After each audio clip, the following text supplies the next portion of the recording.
여기 책에도 뉴욕의 스카이라인과 네. 그냥 서울의 이런 스카이라인이 한강변에. 나오는데 정말 네모난 아파트가 이렇게 네. 좀 깍두기머리라고 표현하셨는데 네. 그렇게 쫙 서 있고 근데 뉴욕은 굉장히 다양성 속에 또 다른 그래서 좀 보기가 좋더라고요. 근데 지루하지 않고. 가끔은 정말 아파트 숲을 보면서 좀 무섭다는 생각을 네. 많이 해요. 음. 이게 뭐지? 막 이런. 그러니까 내 집은 왜 없지? 이 생각 플러스 이게 네. 이게 인간의 욕망인가? 이게 뭘까? 그게 철학의 차이인 것 같아요. 우리나라 스카이라인이 그렇게 나온 것과 미국이 그렇게 다르게 나온 거는 제가 전에 썼던 공간이 만든 공간을 책을 보면은 우리나라 국민들은 비가 많이 내리니까 나무를 써서 기둥식 구조로 돼 있고 바깥 경치를 많이 보게 돼서 뭐 풍수지리를 생각하게 된다 이랬잖아요. 우리는 되게 안에서 밖을 보는 풍경을 되게 중요하게 생각해요. 그래서 아파트 배치를 할 때에도 앞동 때문에 뒷동이 가리면 안 된다라는 네. 관점이죠. 그러니까 이렇게 약간 옆으로 밀려서 짓잖아요. 네네. 그러니까 밖에서 봤을 때는 그냥 병풍처럼 되는 거거든요. 음. 그래서 근데 서양 사람들은 워낙에 옛날부터 창문이 없는 집에 살아왔기 때문에 창문이 작은 집에 살았으니까 바깥 경치 보는 거 별로 대수롭지 않게 생각하고 건물이 옆에 붙어 있어도 크게 개의치 않아요. 그러니까 햇빛 들어오는 것도 별로 뭐 남향 이런 것도 별로 생각 안 하고 그러니까 네. 조금 더 배치에서는 자유로운 거죠. 그래서 이 우리나라의 특성에도 맞으면서도 이걸 어떻게 해결할 수 있는 방법은 제가 볼 때는 조금 더 자유를 줘서 그냥 저는 개인적으로는 건폐율도 규제 안 했으면 좋겠고 그냥 용적률만 규제했으면 좋겠어요. 누구는 낮게 깔아서 저층형으로 짓고 싶은 사람도 있고 누구는 높게 해가지고 뭐 이렇게 슬림하면서 높은 건물을 만들고 그러면은 그것들이 섞이면서 그 사이의 공간들이 빌 거 아니에요. 네. 근데 높이는 눌러놓고 그다음에 동간 간격도 그렇게 규제를 하고 뭐 이러면은 사실은 나오는 건 뻔하거든요. 그거밖에 안 나오거든요. 그래서 자연스럽게 좀 도시의 밀도에 대해서도 얘기를 네. 해볼 수 있을 것 같은데, 그러니까 서울에 좀 더 지으면 되는데 왜 갑자기 계속 신도시를 만드니까 또 거기에 따라 인프라 계속 만들어야 되고 그렇죠. 또 이런 손해가 어딨냐 이런 말씀도 해주셨거든요. 네. 사실은 제일 저는 안타까운 게 정말 그렇게 외곽에다가 그런 신도시를 지어가지고 우리의 삶이 윤택해지면은 저는 오케이 그렇게 하라고 하겠는데 돈이 들더라도 제일 저는 국가적인 낭비라고 생각하는 게 수도권에 살면서 서울에 출퇴근하는 사람들이에요. 하루에 3시간씩을 길바닥에 쏟고 있잖아요. 만약에 그분들이 서울에 살면서 서울에 15분, 20분 이내에 출퇴근을 하는 삶을 갖는다면은 더 많은 사람들이 저녁이 있는 삶을 살 거고 더 많은 경제 활동들이 일어나고 길바닥에 쏟아붓는 게 아니고 지하철에서 쏟아붓는 그 시간들이 아니고 그거를 훨씬 더 창의적인 방법으로 쓸 수 있을 거라고 보거든요. 그러니까 국민 전체로 봤을 때는 시간의 엄청난 낭비라고 봐요, 이거는. 그거는 단순하게 뭐 그걸로 가가지고 거기에 인프라 뚫고 지하철 뚫느라고 돈 드는 그 이상의 그거의 100배 정도의 저는 낭비라고 생각을 하거든요. 그 국민들이 길에다 쏟아붓는 시간이 저는 제일 아까운 것 같아요. 그래서 그거를 차라리 서울에다 짓고 서울의 밀도를 좀 높여서 뭐 지금 지천에 보면은 사실 다세대 주택으로 되어 있고 비효율적으로 땅이 쓰여지는 공간들이 너무 많거든요. 거기다가 뭐 다 부수고서 아파트를 짓자는 얘기도 아니고 네. 뭐 중저층의 어떤 새로운 형태의 주거 형태를 제안할 수도 있잖아요. 제가 책에서 얘기했던 그런 몇십 개 블럭씩 그러니까 필지씩 묶어가지고 개발하는 식으로 해서 빨리빨리 재건축을 하면은 저는 그 많은 사람들이 출퇴근 시간만 절약한다고 하더라도 저는 국가 경제에 엄청난 경제뿐만 아니고 우리의 뭐 일반적인 삶에 큰 변화가 있을 거라고 생각이 들어요. 그 출퇴근 얘기하셔서 이제 우리 큰 회사 이렇게 대기업은 정말 직원만 해도 막 몇십만 명이고 막 네. 그렇잖아요. 근데 이 회사가 근데 모두가 한 큰 빌딩에 출근을 하는 게 너무 비효율적이고 그리고 코로나 시대도 맞지 않다 네. 이런 말씀 해주셨어요. 그럼 어떻게 해야 돼요? 그러니까 뭐 한 10,000명, 20,000명 정도 되는 그런 직원을 가진 대기업 같은 경우에는 근처에 거점 오피스들을 이렇게 배치를 하면 될 거라고 봐요. 그래서 그쪽으로 가까운 곳으로 출근을 하는 쪽으로 이 사람들의 가장 큰 관심사 중에 하나는 어떻게 하면은 이 보안 문제를 해결할 것인가 하는 거거든요. 자기 사무실의 보안 문제 이런 것들. 그러니까 아무 공유 오피스나 가서 일하기도 힘들다고요. 그래서 거점 오피스를 만들고 그쪽으로 출퇴근을 하고 그러면 얻는 거는 뭐냐 하면은 이제 그룹 같은 경우에는 다른 계열사들끼리 너무 나눠져 있는데 계열사들끼리 또 융합도 일어날 수 있고 그 거점 오피스에서 근데 이제 거기에 이 책에도 제가 썼지만은 한 가지 우리가 고려해야 되는 부분은 인간관계라는 게 되게 묘하단 말이에요. 예를 들어서 내 부장님은 강남구에 살아가지고 강남구에는 거점 오피스로 가는데 나는 도봉구에 살아서 도봉구 사는 오피스를 가면 나중에 고가 평가할 때 좀 불이익을 당할 수 있잖아요. 그러니까 나는 네. 월세를 살더라도 강남구로 이사 가서 우리 부장님 밑에서 일해야지라고 하는 사람들도 있을 거라고요. 그러니까 그런 어떻게 보면은 되게 본능적인 그런 사람들의 심리적인 것들 이런 것들도 사실은 잘 고려를 해야 되는 거죠. 그래서 이거를 어떻게 하면은 뭐 평가를 받을 때 불이익을 안 당하게 할 것이냐 네. 이런 것들도 고민을 해야 되고 운영 체계를 잘 생각을 해야 되는 거예요. 근데 만약에 그걸 잘 한다면은 되게 효율적인 그런 그룹 그 문화가 만들어질 수 있을 거라고 봐요. 그 특히 실제로는 SK텔레콤 같은 그 SK그룹 같은 경우가 이걸 실제로 고민을 하고 있거든요. 거점 오피스를. 네, 거점 오피스 같은 것들을 고민을 하고 있기 때문에 왜냐하면은 본인들이 봤을 때는 완전 블루오션이잖아요.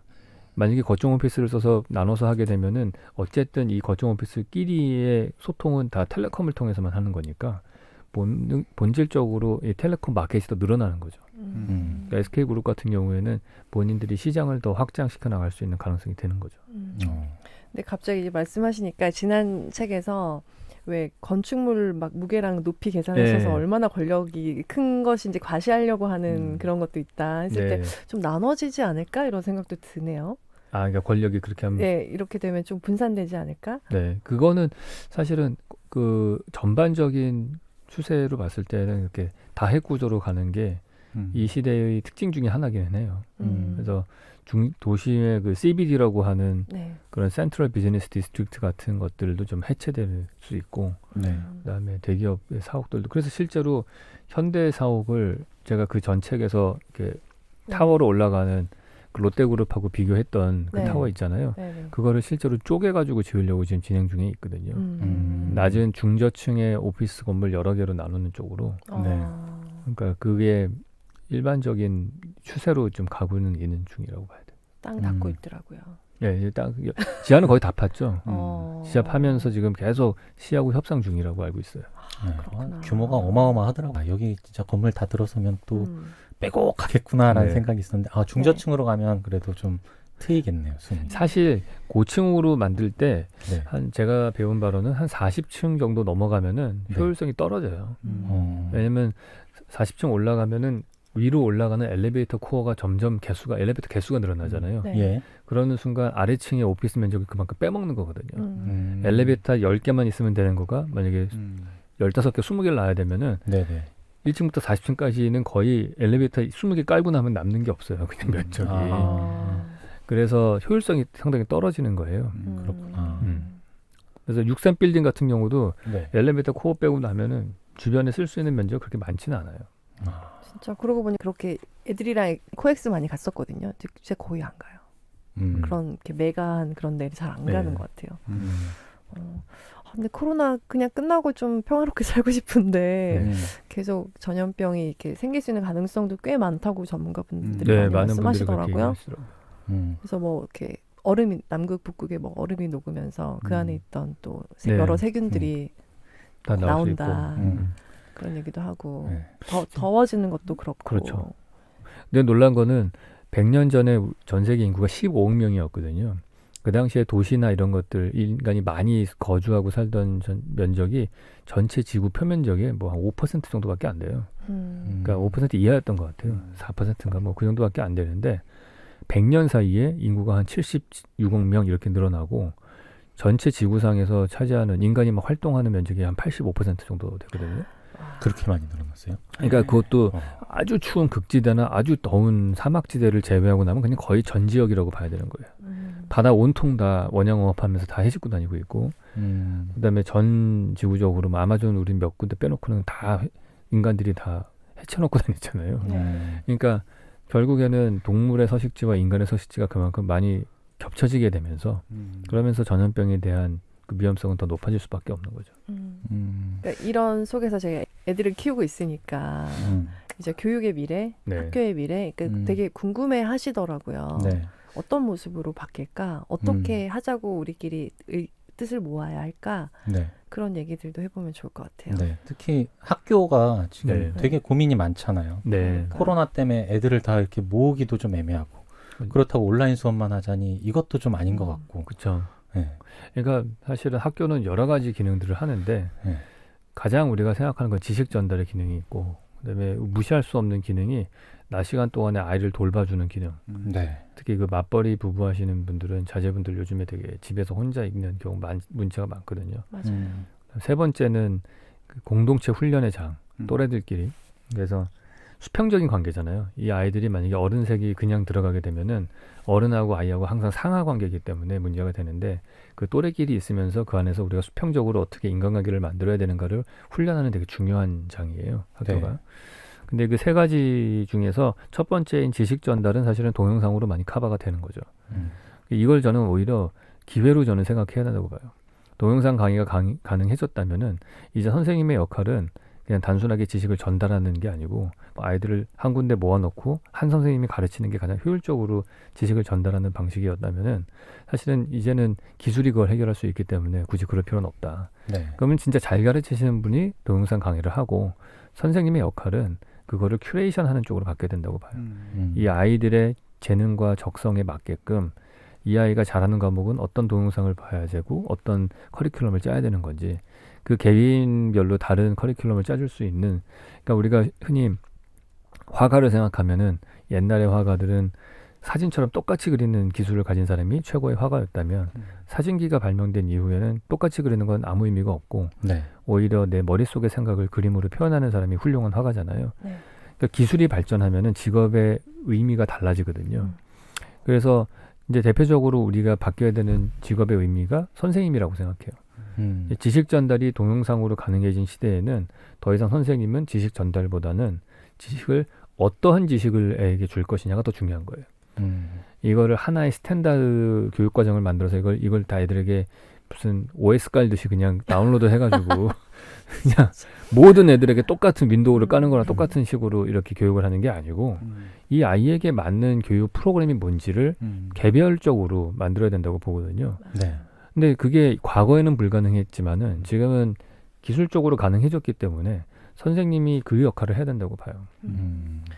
제가 아이에게 영어를 열심히 가르치려는 이유 중에 하나가 그런 시스템이 너무 잘 돼 있잖아요. 동영상 네. 강의 시스템이 너무 잘 돼 있기 때문에 그걸 좀 활용했으면 해서 더 그런 맞아요. 교육에 애를 쓰는 것도 있고 AI가 아무리 발달해도 노인 돌봄이나 어린이들 가르치고 이런 것들 맞춤으로 가르치고 이런 네. 것들은 대체될 수 없다고 하더라고요. 그만큼 선생님의 역할이 진짜 중요해진 것 같아요. 그럼 학교라는 공간은 어떻게 돼야 할까요? 그러니까 뭐 더 작은 단위로 해서 이 도시하고 더 섞일 수 있으면 더 좋을 것 같아요. 우리는 이제 아이들 했을 때 어떤 식으로 생각하냐면 우리는 아이를 보호해야 된다는 게 1차적인 목표예요. 그러니까 격리시켜서 인류를 보면은 격리를 통해서 보호한다는 대표적인 시설이 병원과 학교거든요. 그러니까 과거에 뭐 문둥병 환자는 교회 바깥으로 내쫓다가 이제 시대가 발달하면서 병원이라고 하는 게 도시 속에 생겨나고 그 안에다가 이렇게 모아놓잖아요. 환자들을. 마찬가지로 우리 아이들을 보호하기 위해서는 어른들과 섞이면 안 되고 네. 어른들의 공간과 분리시켜 놓는 쪽으로 갔어요. 그래서 뭐 200m 이내에는 무슨 이상한 상업시설이 있으면 안 되고 뭐 이런 식으로 되어 있단 말이에요. 맞아요. 근데 이제 그게 아이를 보호하는 효율적인 방법이긴 하지만 사실은 아이들의 경험을 제한하는 거죠. 저는 우리 아들을 보면은 12년 동안을 이 동네에 살면서 한 3블럭 바깥의 세상을 몰라요, 얘는. 진짜 놀랍. 얘는 학교와 학원 있는 데만 하는 거예요. 그래서 하루는 얘가 자유시간을 줬더니 자기가 걸어서 한 1시간 정도를 이제 옆 동네를 가본 거예요. 거의 신대륙을 발견한 것처럼. 근데 내가 얘기를 들어보니까 한 3블럭밖에 안 갔어. 그 정도로 우리의 아이들의 세상의 사고가 제한되어 있다는 거예요. 뭐 해외여행도 다니고 하지만은 사실은 이 서울이라는 도시만 탐구하더라도 엄청나게 다양한 공간들이 있거든요. 네. 그래서 그런 것들을 오히려 애들에게 경험할 수 있게 해주는 게 정말 맨날 학원 강의 듣는 것보다 훨씬 더 중요할 거라고 저는 생각을 해요. 근데 그게 과거에는 안 됐지만 이제 기술적으로 그게 가능했었단 말이에요. 더 쪼개지고 더 다양한 공간에서 우리가 배움을 가질 수도 있고 그 안전하게 할 수도 있고 그렇기 때문에 그런 식으로 학교를 이게 한쪽에 모아놓는 것보다는 해체해서 다양한 경험을 할 수 있게끔 그 뭐 미네르바 대학이 대표적이라고 보는데 미네르바 대학은 뭐 매 학기마다 다른 도시에 가서 수업을 하잖아요. 전 세계 다른 네. 학생들과 함께. 그래서 그 사람들은 딱 수업은 당연히 동영상으로 듣는 거고 주요 커리큘럼은 토론하는 거예요. 온라인으로 줌 같은 걸로. 그러니까 우리 아이들도 각자 동영상 듣고 AI와 선생님의 도움으로 그런 교육을 따로 받고 다양한 공간들을 체험하고 그다음에 그걸로 끝나면 안 되죠. 모여서 애들끼리 토론하고 얘기를 나누고 그런 훈련을 하는 학교로 시스템이 바뀌어야 되는 거죠. 예. 여기 책에 보면 시뮬레이션 하나 나오더라고요. 예. 이제 뭐 주 한 4회 출근하고 또 뭐 재택은 며칠 하고 하는 부모님과 아이들의 이야기가 너무 흥미로웠어요. 예. 그 얘기도 해주시면 너무 책 얘기를 많이 하는 건가? 그러니까 과거에 우리가 보면 학교와 집과 직장, 이 회사 이 세 가지는 되게 연결돼 있단 말이에요. 네. 직장을 가진 사람이 결혼해서 집을 얻고 아이를 낳은 다음에 학교를 보내요. 근데 아니죠. 그 회사와 집은 지난 10년간 기술이 발전하면서 되게 느슨해졌어요. 그 앵커 기능이 무슨 말이냐면은 뭐 랩탑 갖고 카페에 가서 일할 수도 있고 제주도에서 한 달 살기도 가능하고. 근데 이게 끝까지 발목을 잡는 게 학교였거든요. 네. 아이들 학교 문제 때문에 어디 먼 데를 못 가요. 장기간. 맞아요. 네. 근데 막 용기 있는 부모님들은 제주도에 잠깐 이렇게 네. 전학 가듯이 잠깐 들어가고 막 이런 것도 하시긴 하시더라고요. 진짜 용기 있는 분들. 네. 네, 되게 큰 용기를 내야 되는 네. 행동인 거잖아요. 네, 그러니까 자연스럽지 제주도 쪽에는 또 어린이들이 부족하니까 네. 약간 웰컴 분위기고 해서 그런 것들을 서류를 다 하셔서 하긴 하시더라고요. 그건 정말 좋은 거죠. 네. 근데 그분은 그러니까 사실은 엄밀하게 말하면 학교보다도 학원 때문에 못 가더라고요. 맞아. 네. 그렇죠. 그것도 저학년 때나 그렇게 네. 하지. 예. 그리고 또 누가 제일 싫어하는가 봤더니 애들이 싫어해. 왜 그러냐 그랬더니 여행을 장기로 가자고 내가 그렇게 얘기했더니 자기는 갔다 온 다음에 그 밀린 학원 숙제와 수업을 하기가 너무 싫다는 거예요. 너무 현실을 잘 알고. 여름 방학 때 휴가도 가기 싫어해요. 얘네들은. 어차피 내가 일주일을 편하게 놀면은 그 뒤에 후폭풍이 싫은 거야. 그러느니 나는 그냥 학원 다니고 나한테 매일 몇 시간씩 자유시간을 달라. 이게 아이들이 더 원하는 수준인 거예요. 슬프죠. 근데 이제 어쨌든 이제 그런 것들이 좀 이 온라인 수업이 활성화가 되기 시작을 하면은 학교나 학원 때문에 발목을 잡던 것들이 좀 자유로워지면서 우리가 다른 도시에 가서 뭐 금요일 날 하루는 재택근무도 가능하고 온라인 수업도 간다 그러면은 목요일 날 저녁에 지방에 있는 어디 펜션을 잡아서 가서 거기서 뭐 엄마는 재택근무를 하고 아빠는 아이 데리고 동영상 수업을 들으러 도서관에 가고 그다음에 뭐 체육 수업 같은 거는 크레딧 받으려면은 그 동네 친구들하고 학교에 미리 신청한 체육 클래스에 가서 같이 축구하고 그다음에 그 수업 받은 걸로 크레딧 받고 뭐 하다못해 그냥 뭐 등산 같은 걸 하더라도 그것도 체육 수업으로 카운트가 될 수 있고 그러면은 아이들마다 다 다른 커리큘럼도 맞을 수 있고 그 동네 애들하고 친해지면서 전화번호 교환하고 한 달 뒤에 서울에 와서 같이 수업 듣자 이렇게 될 수도 있고 학교 동문의 개념도 훨씬 더 다양해질 수 있고 내 동네에 사는 동네에 국한되지 않고 더 넓은 쪽으로 그 뭔가 교우 관계들도 확장시켜 나갈 수 있을 거라고 봐요. 그러니까 저도 진짜 읽으면서 그거는 좀 여유 있는 부모님이 할 수 있겠다. 차도 그렇죠. 있고 아니면은 이렇게 자율주행차가 애를 데려다 주려나 별 생각을 다 하면서 막 읽었었는데 아니나 다를까 뒤에 약간 소외당한 어린이들이 있을 수 있다. 학생들이 있을 수 있다.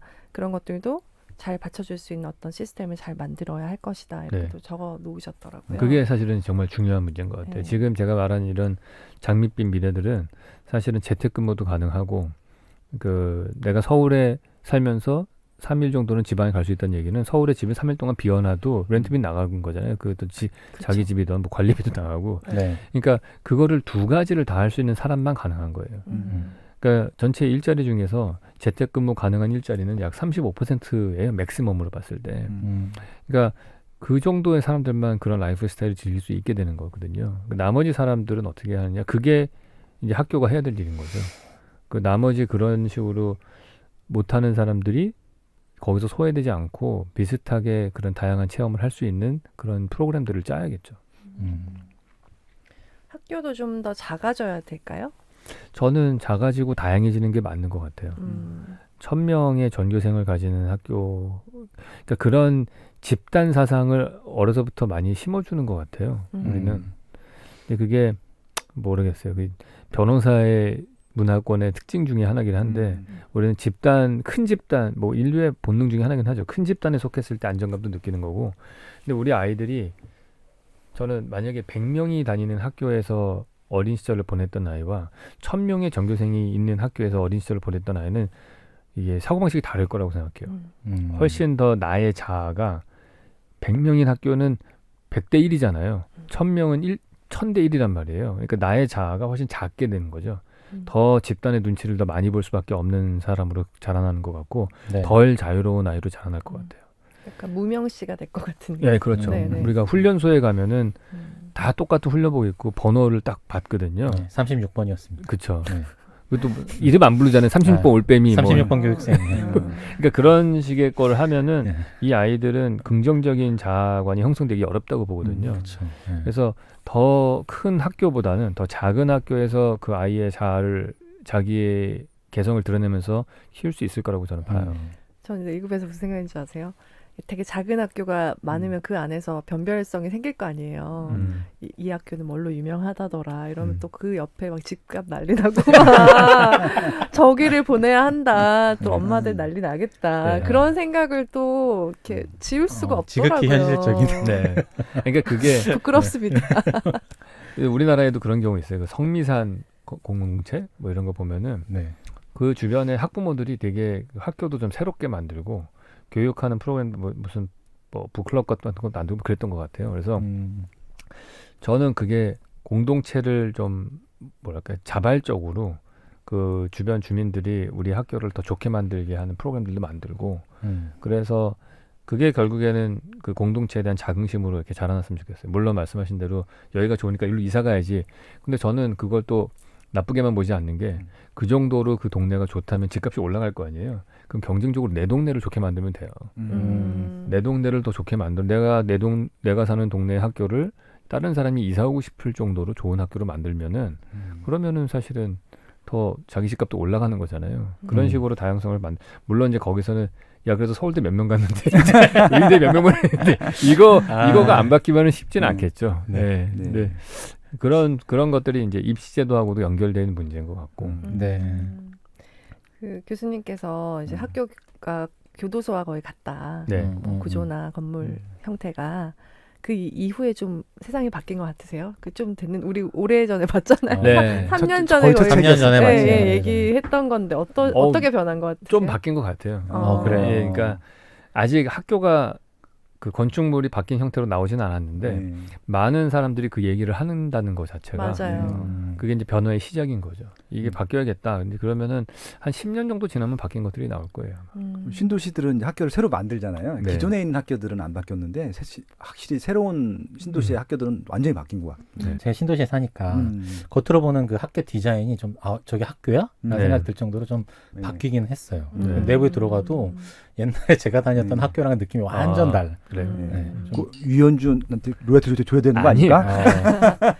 교육부에 더 바뀌어야 돼요. 더 확 바뀌어야 돼요. 그래서 교수님 이런 얘기를 해주시는 게 네. 되게 도움이 많이 되는 것 같아요. 네. 여러분들에게. 네. 그러니까 오늘 이렇게 이야기 나눈 것도 네. 또 한 3년 정도 또 지나고 보면 또 여기저기서 얘기가 일어나면서 또 이제 한 10년 지나면 또 바뀌겠구나라는 네. 기대를 가져볼 수 있는 그런 기회가 되면 좋겠네요. 네. 저희 1부는 이 네. 정도에서 좀 마무리하시고 네. 잠깐 쉬었다가 또 2부에서 또 이어가도록 하겠습니다. 네. 2부에 재밌는 얘기 많이 할 거예요. 네. 네. 요즘 막 메타버스, 아, VR 네. 그런 세상이 펼쳐지면 과연 또 우리의 공간은 또 어떻게 될 것인가 이게 너무 궁금하거든요. 상가 건물 갖고 계신 분은 어떻게 해야 되나?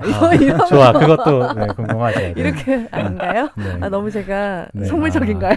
아니야, 딱 좋아. 네. 아, 네. 2부에서 이어가겠습니다. 네. 감사합니다. 감사합니다.